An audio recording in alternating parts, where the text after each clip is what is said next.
guys, RanterInShades here, exercise my first memorized vlog style. First of all, I hope you had a very happy 4th of July and had a very good 4th of July weekend. I hope everyone saw some nice fireworks, flipped some good burgers, and had a nice little sing-along to Lee Greenwood's God Bless the USA.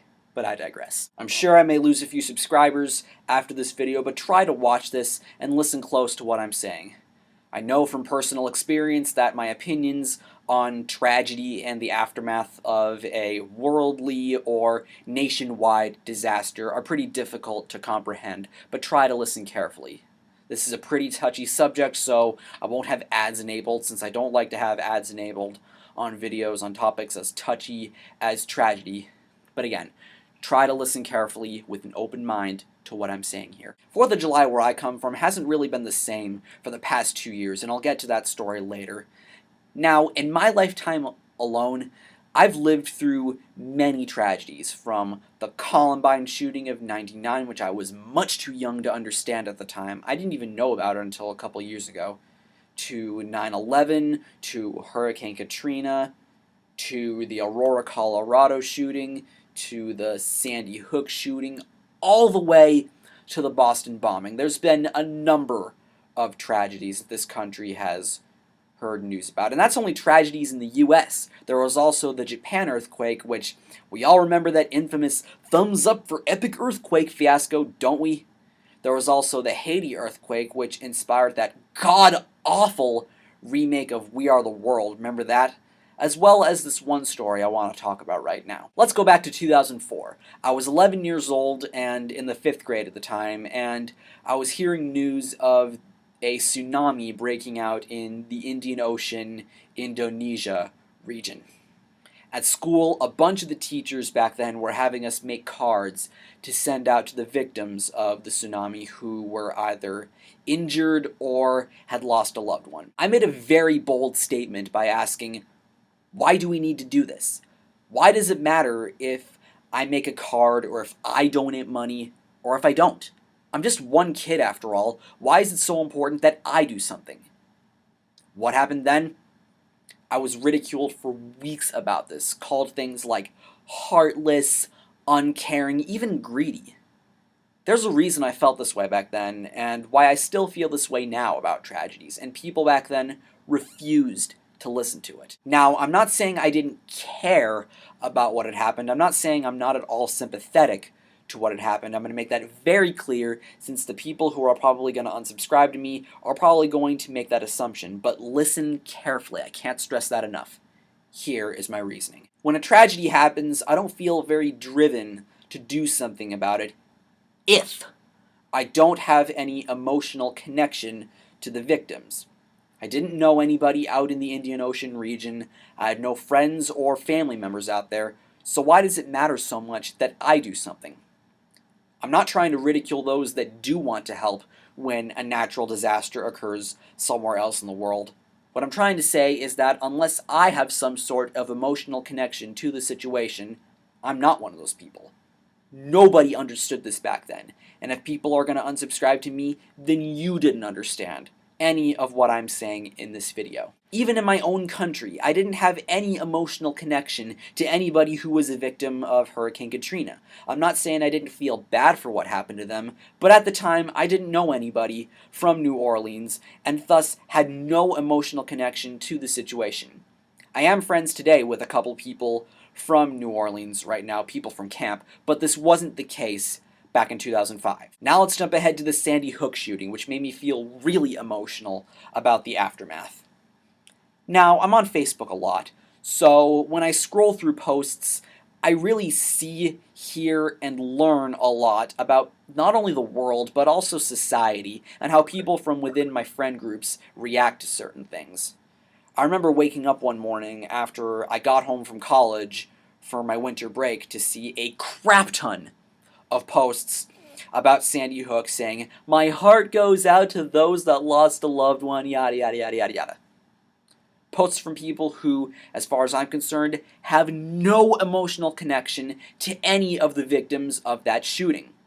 And also a bunch of pages posting these long-ass rants about their views on gun control. I'm not going to get into a discussion about gun control, since that's not the point of this video, but you get the idea. What really got me kind of irritated was when some people were making posts listing the names of those that died.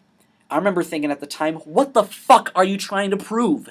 As far as I'm concerned, and I could be wrong about this, but you don't know these people, so is it worth making a long-ass post listing everyone's names? This is what pisses me off probably the most about the aftermath of a tragedy. When people try to make it into a contest, trying to one-up their friends by showing just how much they care.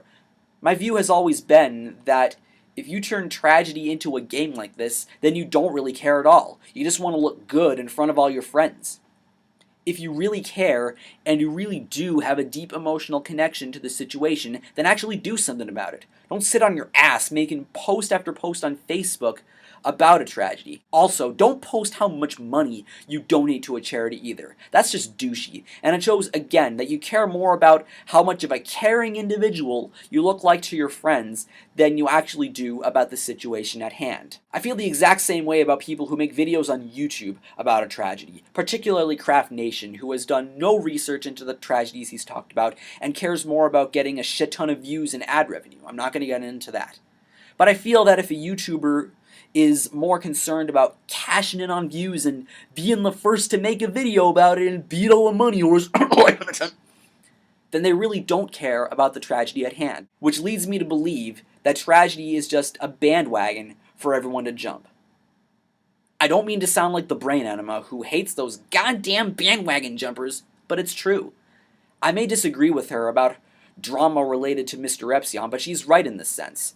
I do believe that people who make posts on Facebook or Twitter or make videos on YouTube about a tragedy really are just jumping a bandwagon.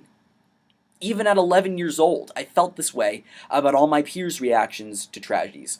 I really wish I didn't feel this way about the aftermath of a tragedy. I wish I didn't have to be this cynical about it, either about a tragedy either in the US or somewhere else in the world, but I do. Now let's jump ahead to a local story from 2011. Remember when I said 4th of July hasn't been the same for the past 2 years?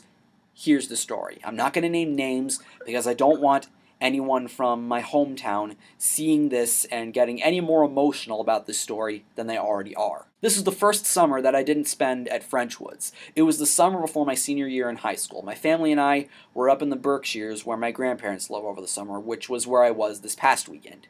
We go there every year.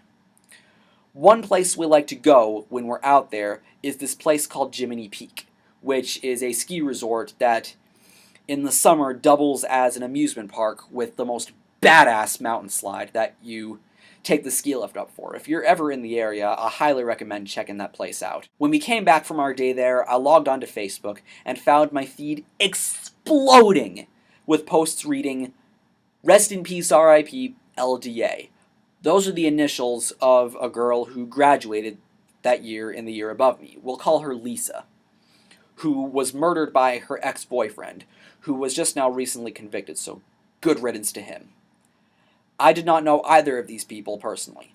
All that I knew is that Lisa was a member of my high school's all-female a cappella group known as the Muses, and the boyfriend was one of the football captains, who certainly lost a great deal of fans. For fuck's sake, a bunch of the underclassmen looked up to this guy, and he let them down like that.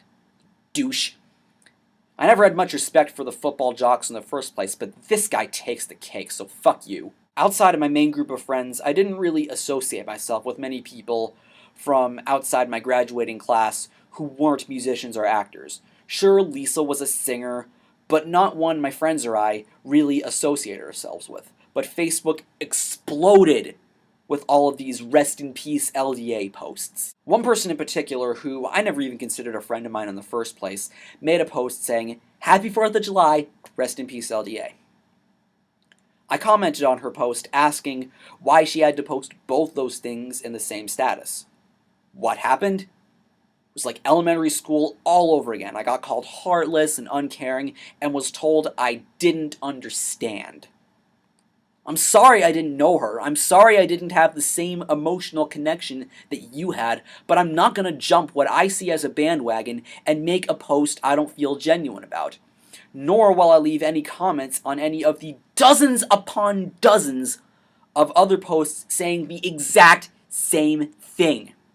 I didn't make a post about it, by the way. I didn't bring myself to the level of making a rest in peace LDA post just because that's what everyone else and then some was doing. I called my best friend a couple days later to talk to him about this. I said pretty much the same thing I'm saying right now, how I didn't feel affected by the death of this person since I didn't know her. I never introduced myself to her or even had a conversation with her. You want to know what he said? He said he understood and that he felt the same way.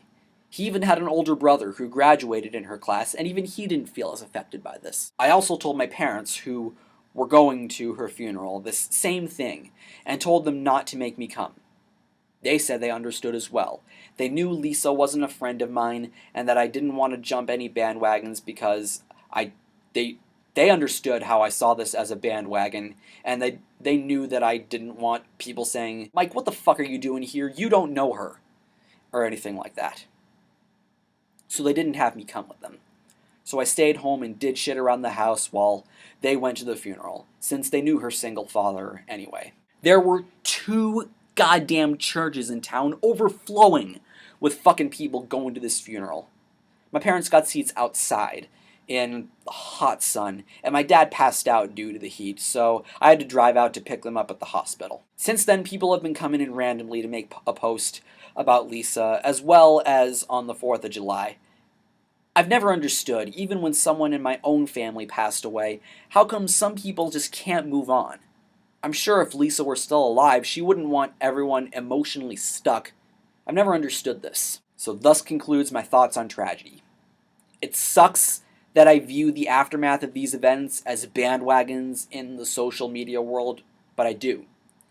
And I'm not going to jump them if I don't have an emotional connection to the people. Otherwise, I'd just be a motherfucking phony. Nobody likes those people. Even if I did have an emotional connection to someone that died, I still feel uncomfortable sharing my feelings on the internet. Is it even worth posting about in the first place? Even when I lost someone in my own family, I didn't make a post on Facebook about it, because I don't find a post to be necessary. And more importantly, it's nobody's damn business but my own. So I hope this video was easy for you all to understand, and I thank you very much for watching. I'm Shades, and I'll see you next time.